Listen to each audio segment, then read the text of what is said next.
Producers, how are you guys doing today? In this video, I'll be going over how you can achieve a more interesting hi-hat pattern using different forms of variation. So if you're stuck with something very basic, every time you make hi-hats, these are a couple of tips and maybe they will inspire you in a certain way, but let's go ahead and get into it. Alright, so I came up with this quick little idea and we're going to add hi-hats to it.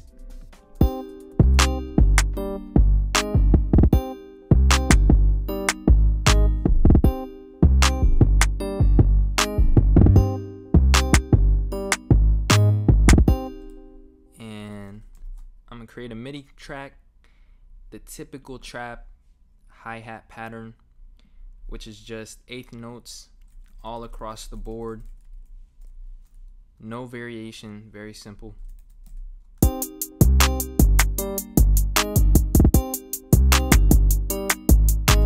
So there's 5 different ways that you can add variation to your hi-hats. The first one is to change the velocities. So real quick, I'm going to come up with a more interesting pattern for the hi-hats, and then I'll come back and demonstrate.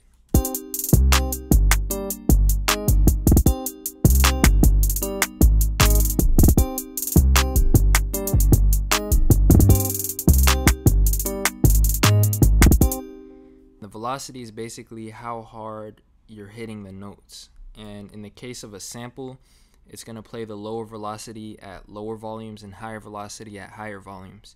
And in Ableton specifically, you have these lines down below each note, and those dictate how hard the velocity is.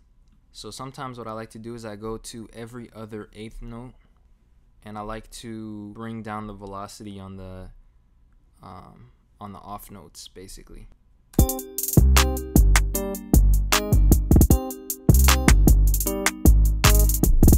So as you can tell, we get a little bit more bounce. It definitely sounds more believable than just straight up a flat velocity curve all the way throughout.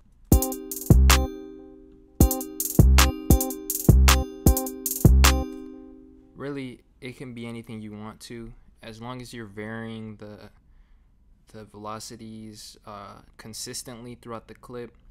You can even do kind of random things, but as long as you're varying it consistently, it's gonna sound more realistic. And by consistently, I mean like you're not leaving some parts without any variation. Now the second way you can add variation is by varying the pitch. So again, with the eighth notes, not only do I like doing the velocity, but sometimes I like to bring that eighth note either up or down.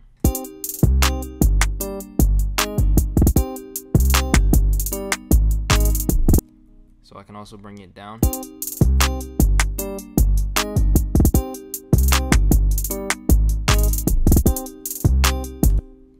As well, like with the really fast hi-hat rolls, when you select 1 or 2 notes at the end and then you bring them up or down, it's going to give this gliding illusion.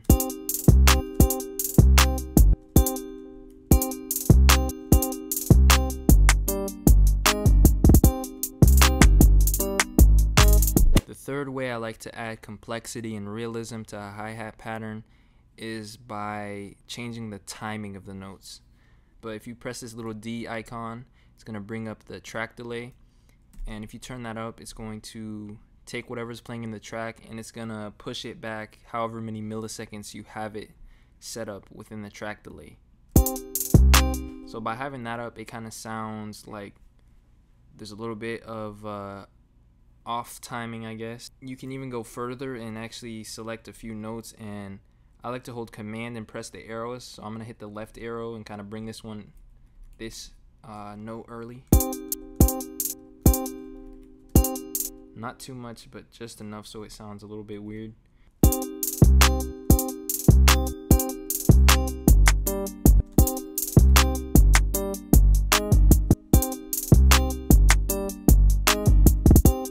So as you can tell, if you look at the lines, some of these are a little bit early, others are kind of late. The next way I like to add variation is by varying the envelope, and what I mean by this is the actual shape of the sound. So right now we have this hi-hat right here. And what varying the envelope would look like would be like if we started cutting at the tail a little bit and fading it out. So right here it sounds very short, while if you take it out here it's going to sound very long. So sometimes I like to do automation with the shape of the envelope, and this works better with an open hi-hat. So something like this. I'll just drag this in here. I go to classic mode and I actually turn down the sustain. The sustain is the volume that the sound is going to stop at. So if it's at negative infinity, that means the sound is slowly going to go down to silence. And I like to turn the decay down as well. The decay is how long it takes for the sample to go to silence. So if it's all the way up, it's going to take 60 seconds to go to silence. And obviously our sound is shorter than 60 seconds. So there's not much that's going to happen. But if you start cutting down at the decay, you start to get a closed hi-hat feeling.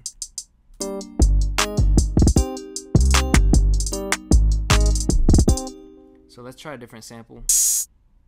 Maybe this one. Let's put it at one voice as well.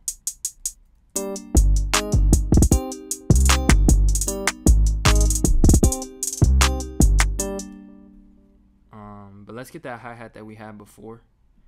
And I'm going to show an example of what I could do with the variation.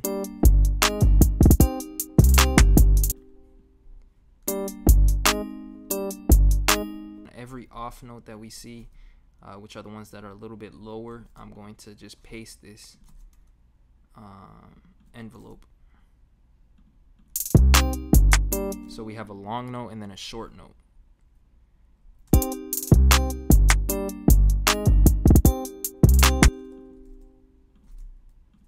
And it gives it this groovy, swingy feeling.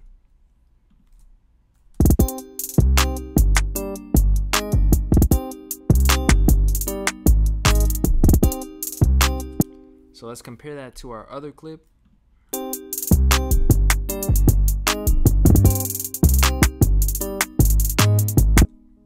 But as you can tell, a lot more complicated, a lot more interesting sounding. The final way that you can add variation is by actually varying the sample. So let's get two audio tracks right here. And the best way to do this is we're going to get one hi-hat and then a different one.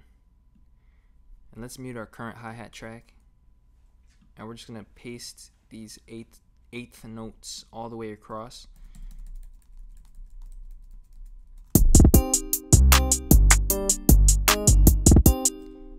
And I'm going to mess with the fades a little bit.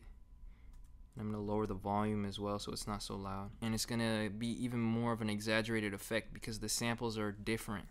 So it sounds like you're hitting the hi-hat at a different location each time. And it's just like the ultimate form of variation in my opinion.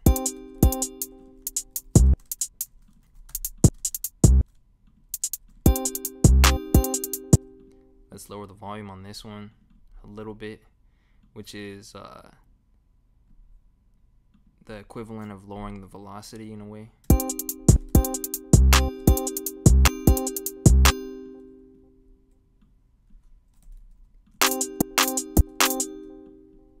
And then we're going to shorten the envelope, as you can tell, with the fades. And that's the same thing that we were doing with the automation in the other clips.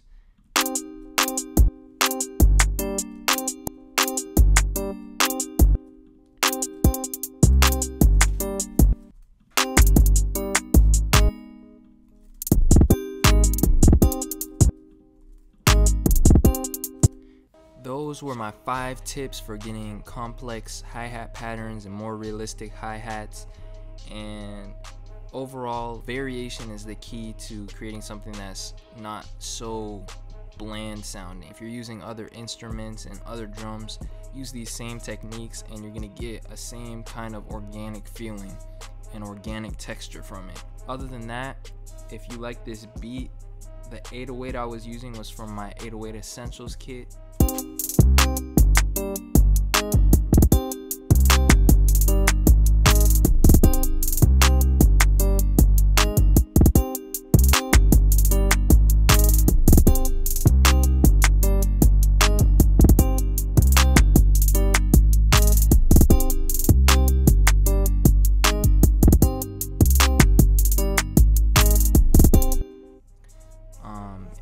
all of the drums were from the Trap Essentials kit.